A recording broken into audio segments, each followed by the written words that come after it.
Welcome to Let Me Fix This. Enjoy the video. In this video, I will explain how to study abroad in high school.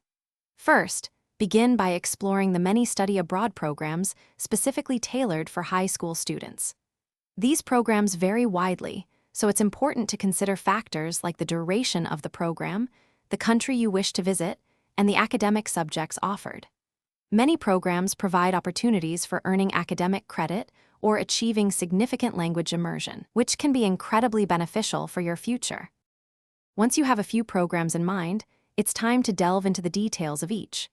Carefully evaluate the total cost and actively seek out scholarships or financial aid specifically for high school study abroad. Pay close attention to eligibility criteria, such as minimum grade point average or age limits. A compelling application, often including thoughtful essays and strong letters of recommendation, is crucial for acceptance into competitive programs.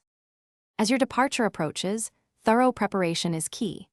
Have detailed conversations with your high school counselor to ensure your academic credits will seamlessly transfer upon your return. It is also vital to discuss all aspects of your trip with your parents or guardians. Begin familiarizing yourself with the language and cultural customs of your host country. Even learning a few basic phrases can greatly enhance your experience and ease your transition. While abroad, make every moment count. Actively participate in all academic lessons and extracurricular opportunities offered by your program. Be open to embracing new cultural experiences, from trying local cuisine to participating in community events. Maintaining regular communication with your family back home and with your program's on-site staff will ensure you have support and can share your incredible journey. This experience will be truly transformative. Thanks for watching. If you found this helpful, don't forget to like and subscribe.